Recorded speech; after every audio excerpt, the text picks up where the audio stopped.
The province of La Union is a rising tourist destination. We'll go on a tour to the lively viticulture industry of the province as we take on two of its most famous grape farms. Let us get to know the farm that started it all, known as the grandfather of all grape farms in La Union. Lomboy Grape Farms continue to make its legacy while proceeding to grow into one of the most successful agritourism sites in Region 1.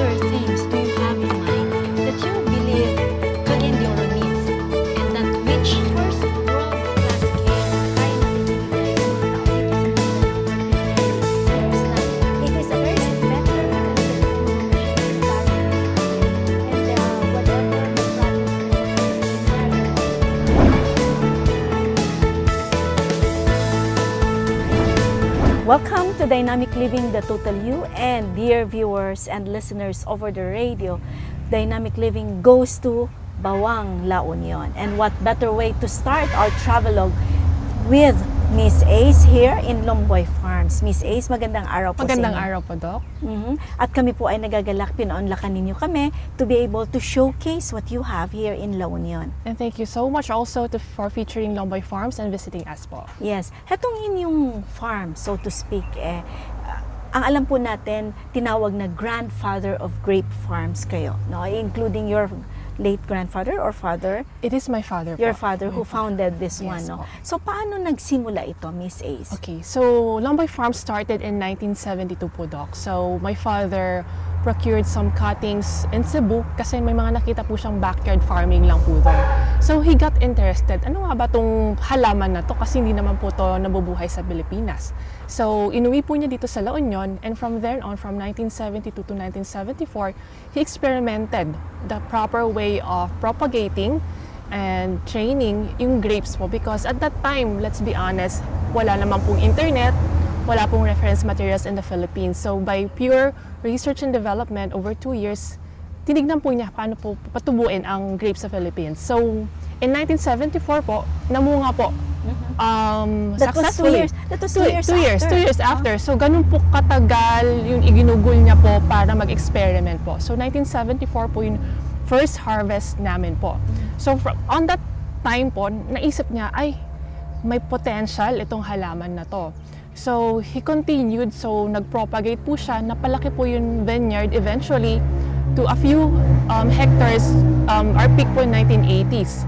So at that time, he went to the States to research more. Tapos nakapagkuha po siya ng rootstock na po kung ano po yung na-propagate at madami po dito sa La Union po.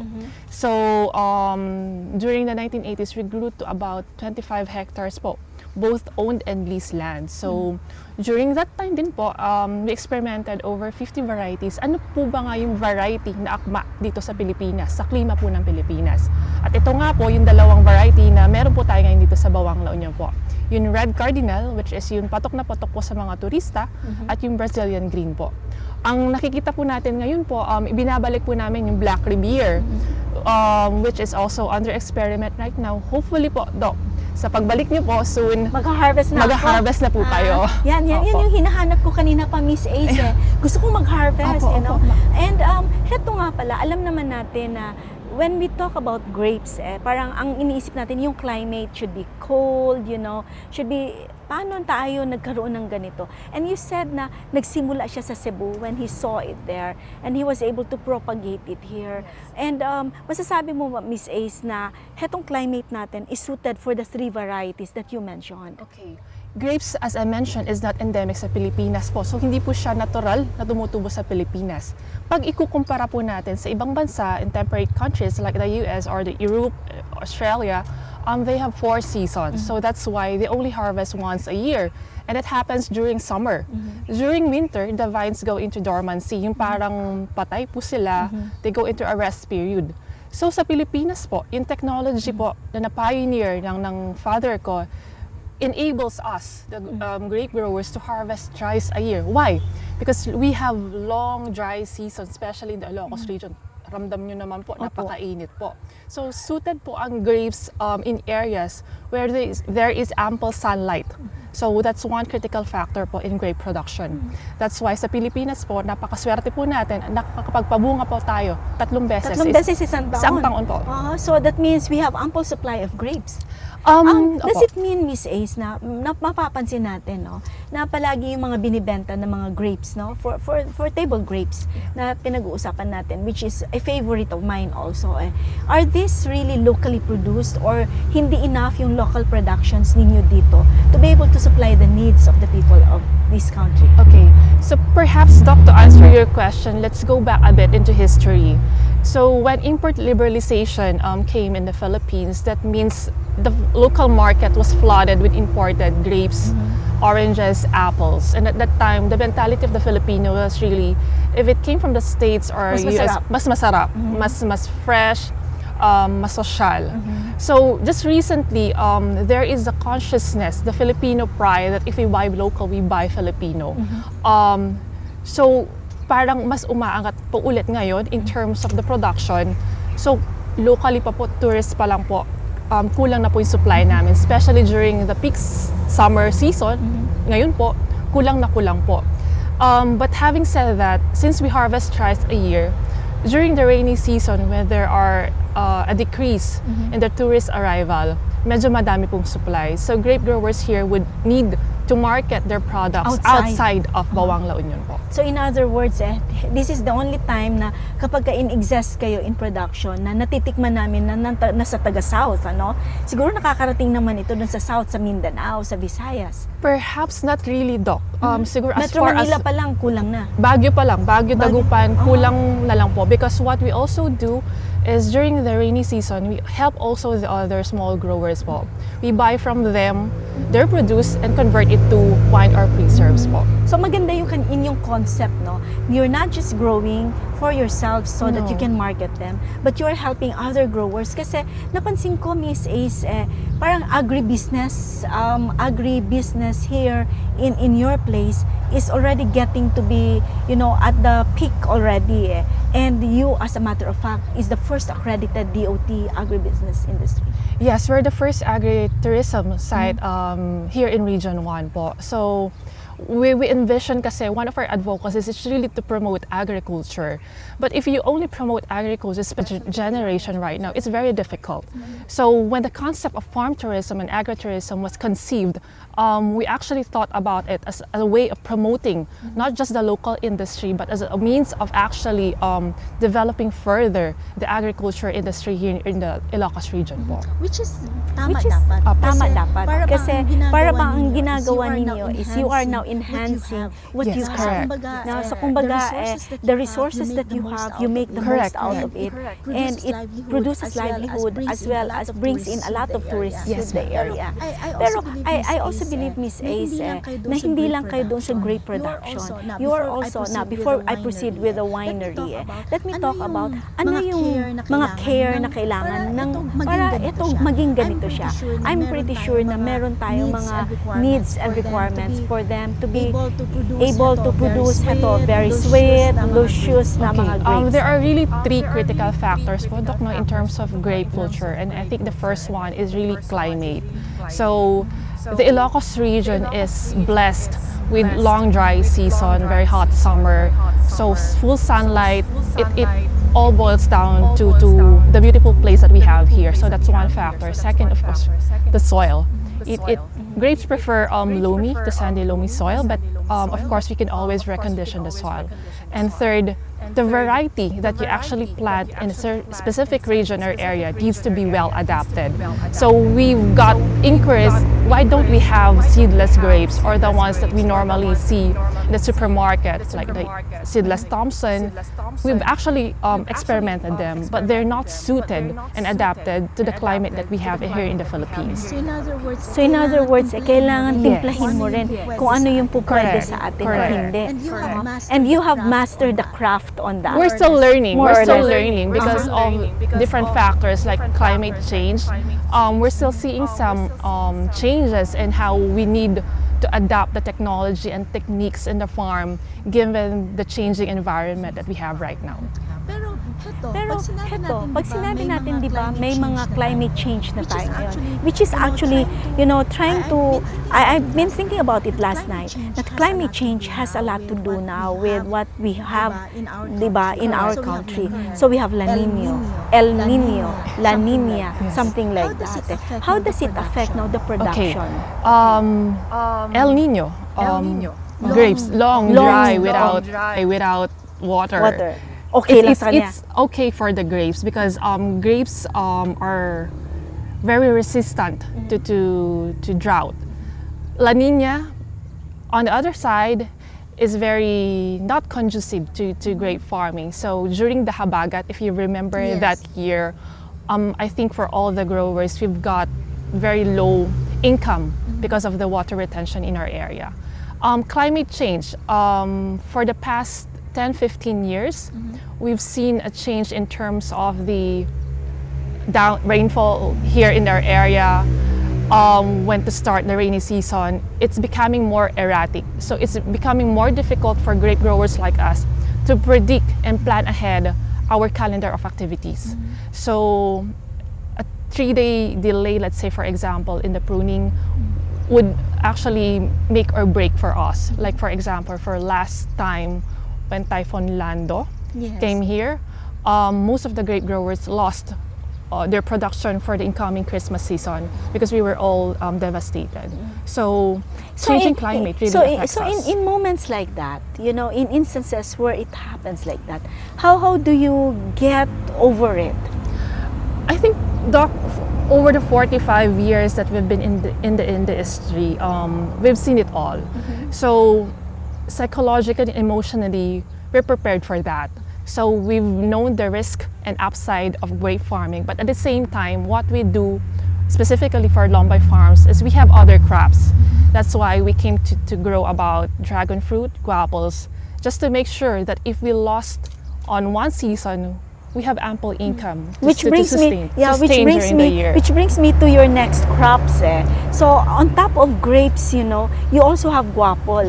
Ano-ano naman itong guapol na to? Guapol, sobrang laki siguro to. laking bayabas po. So it's like a integration of guava and apple, the name itself. So it's a big guava in itself. It actually originated from Thailand. So it came here in the Philippines about the early 80s po. So kami din po yung nag-pioneer in terms of the dwarfing of the guapol. So guapol is the ottof of Bawang La Union. So we have over 52 byproducts actually. And one of this you're seeing right now is the guapol wine. So guapol is a year-round produce. So hindi siya masyadong affected by seasonality Yes. or by heavy rains or drought. No. So it actually likes heavy rain. So during the time that during the rainy season, when our produce for grapes is, let's say, on the downside, dun po madami ang guapos. So may balance lang siya. Doc. Yes. What about the dragon fruit? Alam naman natin na itong dragon fruit is also, being touted to be a very good fruit for, it has a lot of minerals, vitamins, antioxidants. Yes, correct. So for dragon fruit, it's very seasonal po kasi. So it starts to bear around April until just October. So during that time, and depending rin po sa nutrient ng soil in terms of your care, the yield is also affected. So pag hindi rin po inaalagaan, so we really try to maximize the utilization of the land in such a way that we take care of the health of the soil while maximizing what we get from it po. Alam mo ba, Miss Ace, the first time I tasted dragon fruit, it was in Vietnam. And I was so surprised. Sabi ko, meron palang ganitong prutas. And it tastes, good, delicious. Lalo na pagka-chilled siya. So I was so surprised when I started hearing na you are actually growing it here also. Yes po, Doc. Actually, the first farms to give credit po talaga is in the Ilocos Norte region and I think from Cavite. So we have got well-known producers of dragon fruit in those areas. So dinala rin po namin dito ng dad ko because again, mentioned a while ago, we want to maximize the yield. We just don't want tourists to experience just one crop in Lomboy farms, but at the same time, high-value crops po talaga. So heto naman dito balikan natin si grapes cutting and pruning. Yes. Paano ninyo inaano yon? Para will it be more beneficial in terms of production, number two, of the quality of grapes that you have? Pruning is necessary, Doc, to actually induce the yield for the next season. Because during pruning, as I mentioned a while ago, we actually induce dormancy after harvest po. So halimbawa, Ganito, tatanggalin na po marami, lahat ng bunga. So we will leave the vineyard, let's say 2 to 3 weeks na wala pong ginagawa. So this is the equivalent of the winter overseas. Ito po yung ginawa ng dad ko, to leave it parang at rest po yung vineyard, to recover. Kasi nga po parang nanganak po. It bears so much fruit, it needs to recover all the nutrients that he has wasted and generated during the fruiting season. So during pruning po, we take out the shoots para po it will generate new shoots. Doon po ulit mamumunga po. Okay. So necessary po siya. Do you also sell mga ganito cuttings so that those who would want to plant it will be able to have that? Yes, Doc. We've been selling this for the longest time. I know. And we're also conducting personalized lectures or seminars for those who are really interested. Because I always say this to those hopefuls po, that grapes is not for the faint-hearted. It really requires a lot of commitment and sacrifice to plant grapes. High risk but high reward at the end of the day. And of course, it makes people happy. Yes. So let's proceed with the next one. Heto, so they're grapes. I see them, so masarap ng kainin yan. Pero you also proceeded to making wines. When did you start going into the winery business?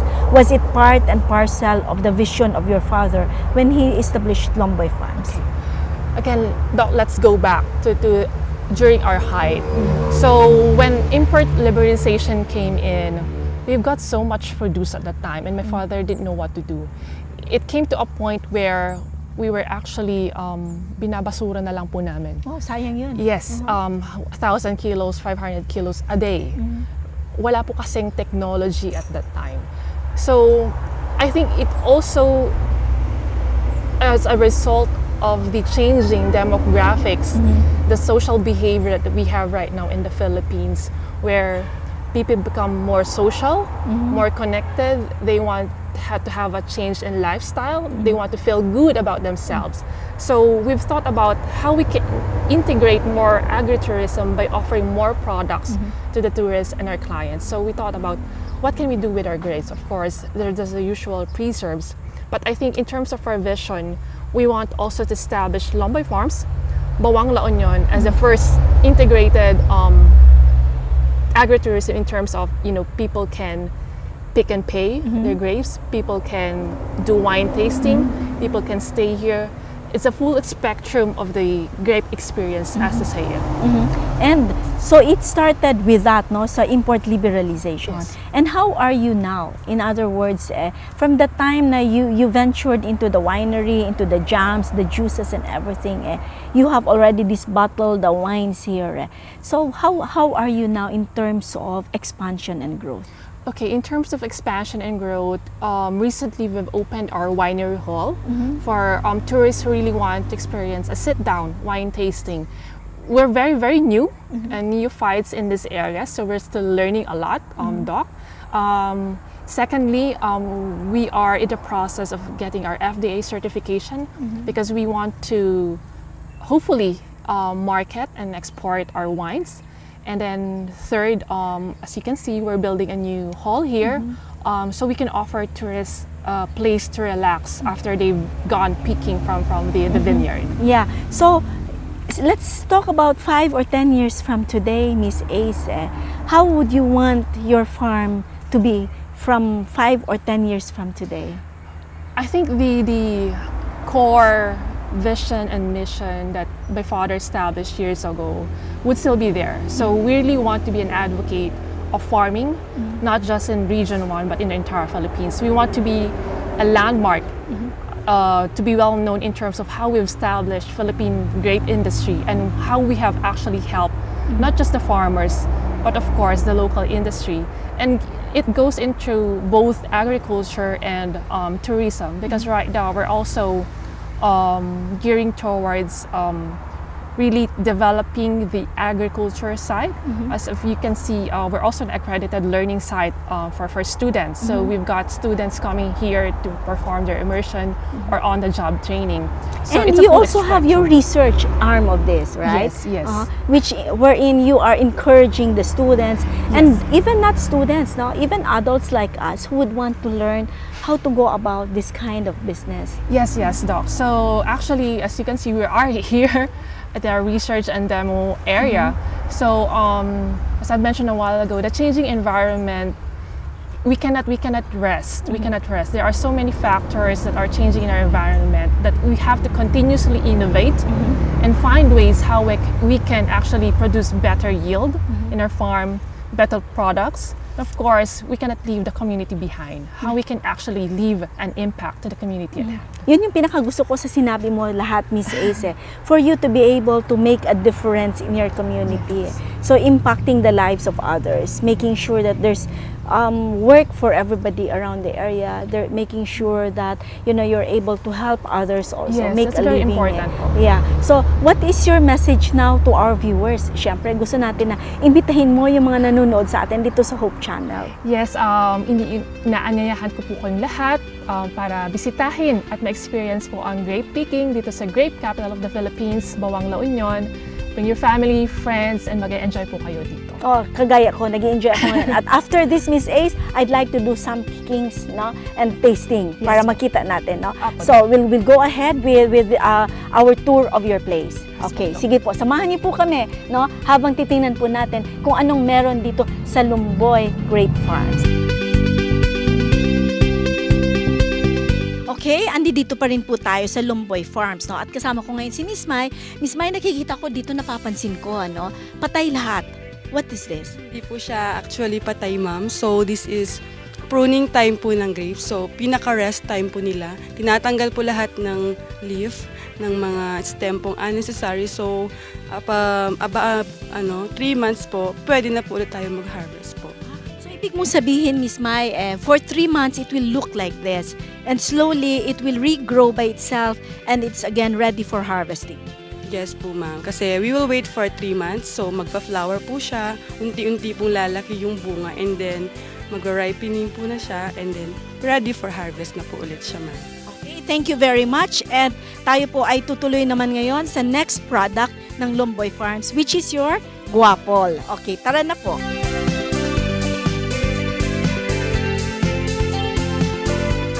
So mapapansin po natin sa background, no, ang ating guapol dito sa Lumboy Farms. At ako ay may hawak po na isang product nila, the guapol. So sa tingin ko pa lang, Miss Mai, parang ang sarap-sarap ng kainin, no? So ganito po kalalaki ang inyong products here.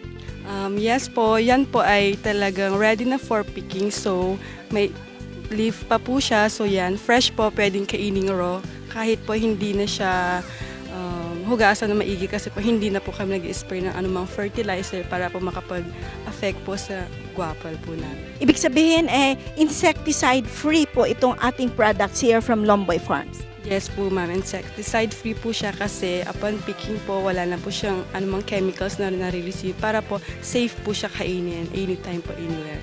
Okay, so kung gusto niyo pong tumikim at kumain ng guapol na walang insecticides, at wala naman pong katakot-takot na chemicals, ay pumunta po kayo dito sa Lumboy Farms.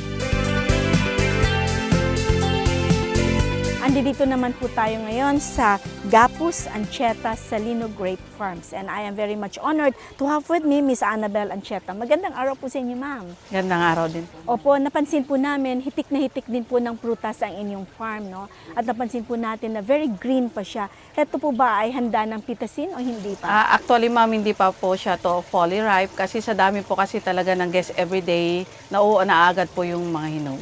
Okay. So, ang inyong pong mga guests dito, karamihan po ba ba ay Pilipino o foreigners? May mga foreigners din ma'am, pero hindi po karamihan. So mas marami pa rin ang Filipino.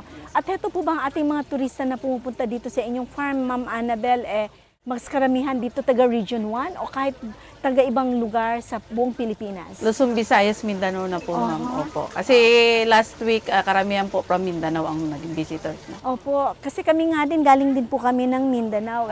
Ano po ang best seller ninyo dito? So just purely grapes po kayo? Yes po ma'am, may mga guwapol din po yung products ho namin dito. Mga karatig bayan po yung mga mangga.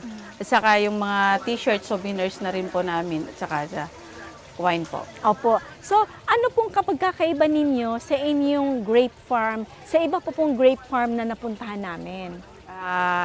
Itong ano ko ma'am, yung bali, itong area ko na to, dito talaga sila. Ito yun ang hinahanap ng mga customer kasi ako lang po ang merong ganito. Tsaka sa ano ma'am, sa ibang farm, halos magkakapareha lang naman kami kasi magkakamag-anak din po kami. So, since magkakamag-anak kayo, nagtutulungan naman po kayo pagdating dito sa inyong produkto? Yes, ma'am. So, Miss Annabel, gaano na po kayo katagal dito sa inyong grape farm? Since 2005 pa po kami. So, medyo matagal na rin Opo. po talaga yun. And, paano po pagka, kunyari, tag-init masyado o kaya tag-araw, hindi naman naapektuhan yung inyong produkto? Ma'am, yun po ang gustong-gusto ng grapes kasi open sunlight po kami ma'am. Ang nakakatakot po itong bagyo, mga rainy season, kasi dyan po kami maraming nasisiraan. And nabanggit niyo po din kanina, bago tayo nag-interview, Ma'am Annabel, yung ibang products niyo napupunta po sa Benguet para i-process into wines. Opo. So, gaano po kadalas na pinapadala ninyo yung produkto ninyo doon? Ang ano ma'am, more on yung mga sira, yun na po ang binibigay namin doon. So, year in, year out po, gaano kayo, how often po kayo nagha-harvest dito? 3 times a year ma'am. And yun yung karamihan na pupunta din ang mga bisita? Opo, halos year ano na po ma'am, all year na po talagang diretso po, since January. Meron po kaya kayong datos o kaya masasabi na sa taong ganito, mas marami ang dumayo sa inyo kaysa yung nakaraang taon? Ang observation ko ma'am, compare ko last year, parang dumobli ho sa ngayon. At bakit po kaya ganun ang nangyari? Through social media ma'am, malaking tulong ho sa amin. Na-feature ito sa mga TV, sa Facebook. Malaking tulong po sa mga visitors namin na pinopost nila.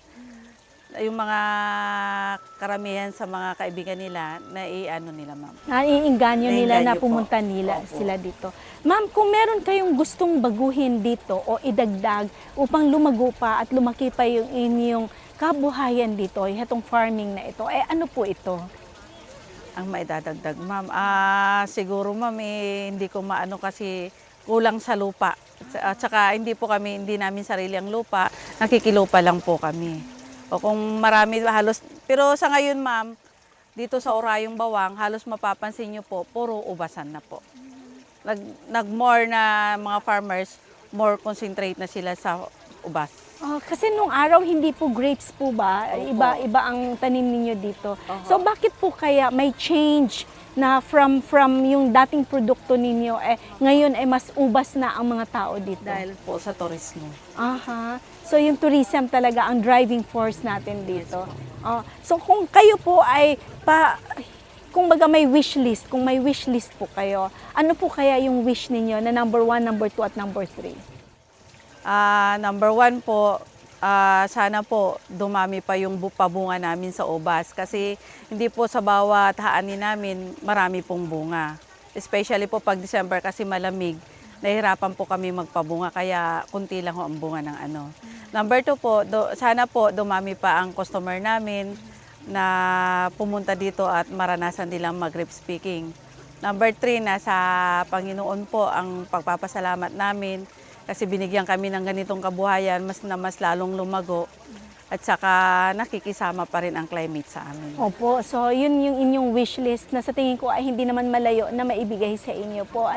So Ma'am Annabel, sa tingin niyo po ba sa mga darating pang mga panahon, like 1 year, 2 years, 3 years, 5 years from today, mas lalago pa ito at mas dadami pa yung magiging produkto ninyo? At yun ang ating dalangin, di po ba? So kami po ay nagpapasalamat sa time na binigay ninyo sa amin.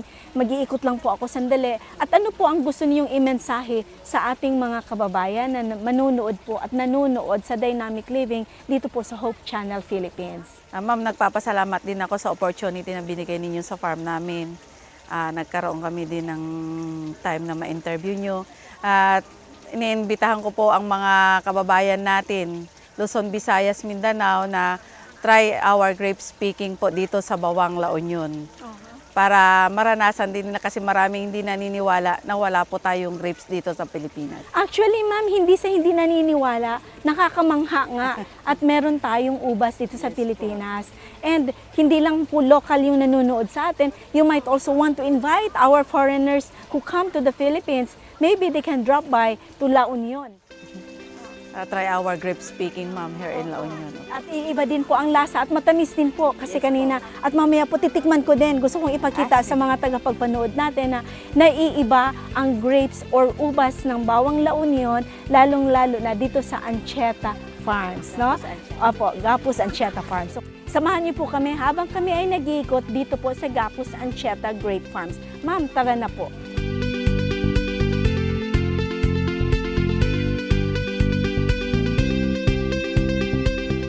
God has made His vineyard in a very fruitful hill, and the Bible is very much rich about mentions of the vineyard because God is our vine and we are just the branches. And God would want each one of us as members of His family to be fruitful and to be happy so that we can be not just as salts but even as sugar in this earth. Magandang araw po sa ating lahat.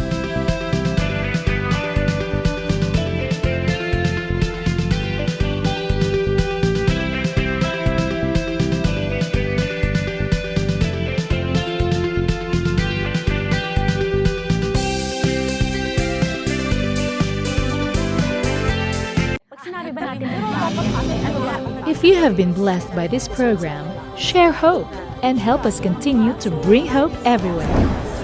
Send your donations to South Philippine Union Conference through any of the bank details shown here.